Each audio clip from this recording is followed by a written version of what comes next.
Hello my dear students, कैसे हो आप सब लोग। आज वाला जो लेक्चर है इसमें हम रिवाइज करेंगे फंडामेंटल ड्यूटीज़ का। और फंडामेंटल ड्यूटीज़ आपको याद रखना है, ये कॉन्स्टिट्यूशन के पार्ट 4A में आता है। ठीक है, पार्ट 4A, ठीक है, पार्ट 4A में आता है, क्योंकि पार्ट 4 में DPSPs आते हैं, वो हम अलग से पढ़ेंगे। पार्ट 4A में आता है फंडामेंटल ड्यूटीज़ कॉन्स्टिट्यूशन के, और इसके साथ जो आर्टिकल डील करता है दैट इज़ 51A। एक ही आर्टिकल डील करता है फंडामेंटल ड्यूटीज़ के साथ, आर्टिकल 51A। ठीक है, अच्छा, बेसिकली जो ये फंडामेंटल ड्यूटीज़ है ना, these are sort of set of 11 guidelines to citizens. जितने भी इंडिया के सिटीजन्स हैं उनके लिए ही फंडामेंटल ड्यूटीज़ है। सिटीजन्स के लिए ये 11 सेट ऑफ गाइडलाइंस है, ये गाइडलाइंस की तरह है, 11 है। ठीक है, ओरिजिनल कॉन्स्टिट्यूशन में फंडामेंटल ड्यूटीज़ नहीं थी। हमारे बेसिकली कॉन्स्टिट्यूशन में पहले फंडामेंटल ड्यूटीज़ नहीं थी। और ये जो आइडिया है फंडामेंटल ड्यूटीज़ का, it has been taken from the former Soviet constitution. USSR का कॉन्स्टिट्यूशन था ना, जो अभी रशिया है, USSR का कॉन्स्टिट्यूशन था, उसी कॉन्स्टिट्यूशन से लिया गया है इसका आइडिया फंडामेंटल ड्यूटीज़ का। आज वाला जो रशिया है उसमें नहीं, इवन उसके खुद के कॉन्स्टिट्यूशन में नहीं है फंडामेंटल ड्यूटीज, लेकिन हमने जो पहले USSR वाला कॉन्स्टिट्यूशन था वहाँ से लिया इनको। Probably only Japan is one such major country which has an exclusive chapter on fundamental duties. अभी आज के ज़माने में तकरीबन जापान ही एक ऐसी कंट्री है जिनके कॉन्स्टिट्यूशन में अलग से चैप्टर है फंडामेंटल ड्यूटीज़ का। 1976 में 42nd कॉन्स्टिट्यूशनल अमेंडमेंट एक्ट से 1976 में 42nd कॉन्स्टिट्यूशनल अमेंडमेंट एक्ट से फंडामेंटल ड्यूटीज़ को ऐड किया गया कॉन्स्टिट्यूशन में। आपने देखा होगा, मैंने बहुत सारी चीज़ें बोली, ये हुई 42nd कॉन्स्टिट्यूशनल अमेंडमेंट एक्ट से, इसीलिए इसको मिनी कॉन्स्टिट्यूशन भी बोलते हैं। किसको? 42nd कॉन्स्टिट्यूशनल अमेंडमेंट एक्ट को मिनी कॉन्स्टिट्यूशन भी बोलते हैं।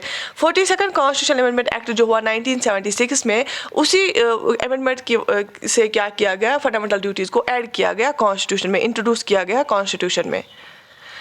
बेसिकली 10 फंडामेंटल ड्यूटीज़ को पहले इंट्रोड्यूस किया गया, और फिर क्या हुआ 2002 में एक और फंडामेंटल ड्यूटी को ऐड किया गया। 10 + 1 हो गई 11। अभी कितनी है? 11 फंडामेंटल ड्यूटीज़ हैं। 42nd कॉन्स्टिट्यूशनल अमेंडमेंट एक्ट से 10 फंडामेंटल ड्यूटीज़ को इंट्रोड्यूस किया, और फिर 86th कॉन्स्टिट्यूशनल अमेंडमेंट एक्ट जो 2002 में हुआ, उससे एक और फंडामेंटल ड्यूटी ऐड की गई। ठीक है, ये जो फंडामेंटल ड्यूटीज़ है ये ऐड की गई ऑन द रिकमेंडेशन ऑफ स्वर्ण सिंह कमेटी। एक कमेटी बनाई थी गवर्नमेंट ने, जो कि इंदिरा गांधी गवर्नमेंट ने बनाई थी, एक कमेटी जिसको हेड करा था स्वर्ण सिंह कमेटी उसको बोलते हैं। ऑन द रिकमेंडेशन ऑफ स्वर्ण सिंह कमेटी फंडामेंटल ड्यूटीज़ को जो है लाया गया। इसको स्वर्ण सिंह कमेटी को इंदिरा गांधी ने बनाया था 1975 में। इंदिरा गांधी ने इस कमेटी को बनाया था, स्वर्ण सिंह कमेटी को, और इसने रिकमेंडेशन दी थी कि फंडामेंटल ड्यूटीज़ को ऐड किया जाए। लेकिन जो स्वर्ण सिंह कमेटी है इसने 8 फंडामेंटल ड्यूटीज़ को जो है बोला था, 8 फंडामेंटल ड्यूटीज़ ऐड होनी चाहिए, और इसने बोला था जो फंडामेंटल ड्यूटीज़ को ओबे नहीं करेगा उसके लिए पनिशमेंट भी रखो। ठीक है, लेकिन गवर्नमेंट ने पनिशमेंट नहीं रखा, पनिशमेंट वाला पार्ट नहीं लिया इससे, और गवर्नमेंट ने 8 के बजाय 10 फंडामेंटल ड्यूटीज़ को ऐड किया, और 11th को 2002 में ऐड किया। एक नया पार्ट 4A कॉन्स्टिट्यूशन में ऐड हुआ, उसी में फंडामेंटल ड्यूटीज़ को रखा गया, और एक नया आर्टिकल 51A को भी ऐड किया गया जो डील करता है फंडामेंटल ड्यूटीज़ के साथ।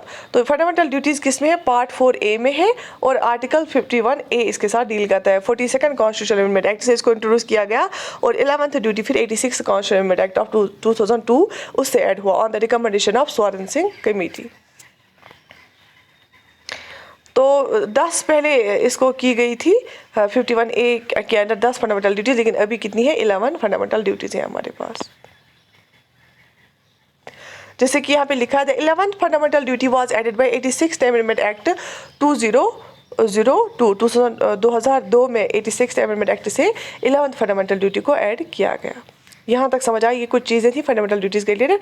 अब हम देखेंगे लिस्ट ऑफ फंडामेंटल ड्यूटीज़, कौन कौन सी फंडामेंटल ड्यूटीज़ है।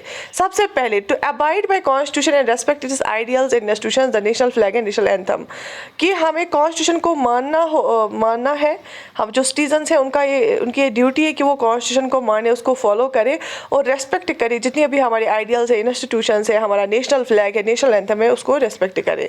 To cherish and follow noble ideas that inspire the national struggle for freedom, ऐसे आइडियाज़ को फॉलो करें जिन आइडियाज़ की वजह से हमारी जो है नेशनल स्ट्रगल जो फ्रीडम के लिए उठाई गई जो वो इंस्पायर हुई थी।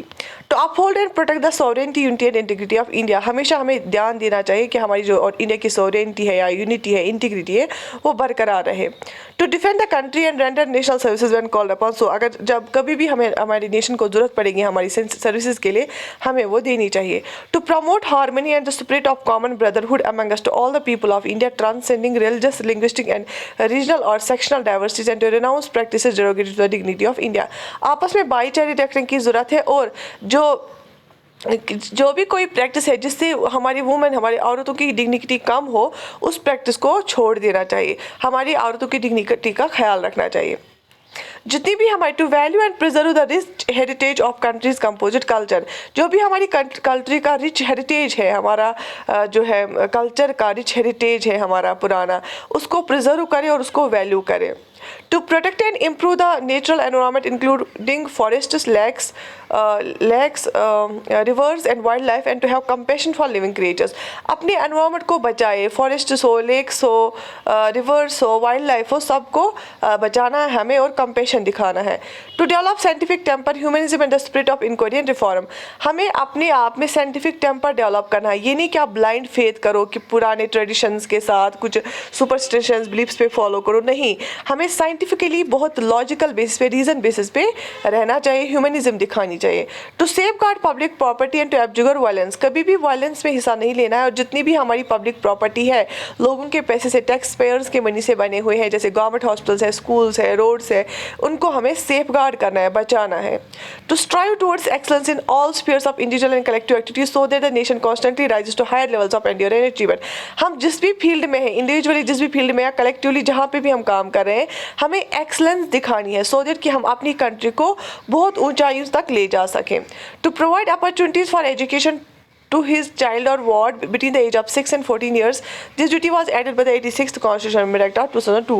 और हमें क्या करना है, बच्चों के लिए एजुकेशनल अपॉर्चुनिटीज़ प्रोवाइड करनी है जो 6 से 14 साल तक के बच्चे होते हैं। ये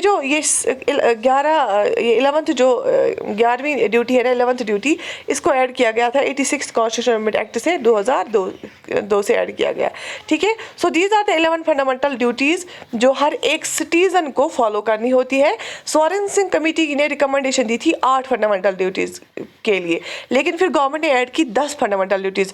उन्होंने बोला था कि जो इसको फॉलो नहीं करेगा उसके लिए पनिशमेंट भी रखा था, लेकिन गवर्नमेंट ने उसको नहीं माना और उन्होंने कुछ पेइंग ऑफ टैक्स भी फंडामेंटल ड्यूटी रखा था, बहुत सारी चीज़ें, वोटिंग भी फंडामेंटल ड्यूटी रखा था, लेकिन गवर्नमेंट ने वो सब चीज़ें इंक्लूड नहीं की। गवर्नमेंट ने यही सब चीज़ें इंक्लूड की जो मैंने अभी लिस्ट आपको बताया कि साइंटिफिक टेम्पर डेवलप करना है, नेशनल इंस्टीट्यूशंस को ओबे करना है, रेस्पेक्ट देना है, अपने एनवायरनमेंट को बचाना है, रिच हेरिटेज को वैल्यू करना है, उसको प्रिजर्व करना है, वुमेन की डिग्निटी का ख्याल रखना है, पब्लिक प्रॉपर्टी का ख्याल रखना है, वायलेंस नहीं क्रिएट करना है। जितने भी एलिमेंट्री एजुकेशन वाले 6 से 14 साल वाले बच्चे होंगे उनको एजुकेशन प्रोवाइड करनी है, अपनी एक्सलेंस दिखानी है अपनी कंट्री को आगे ले जाने के लिए। ठीक है, तो साइंटिफिक टेम्पर डेवलप करना है। तो ये सब चीज़ें हमारी इसमें रखी गई है फंडामेंटल ड्यूटीज़ में। तो ये पार्ट 4A में आता है और आर्टिकल 51A इसके साथ डील करता है। ठीक है, तो आई होप आपको आज का लेक्चर अच्छा लगा होगा। Do right in the comment section कि आपने कितना सीखा आज तक, जितनी भी हमने इंडियन पॉलिटी और कॉन्स्टिट्यूशन का रिवीजन किया, एंड क्या आप चाहते हैं कंटिन्यू करूं और कैसा लग रहा है आपको। Yes subscribe to the channel and like the video and share with your friends. Take very good care of yourself, stay blessed.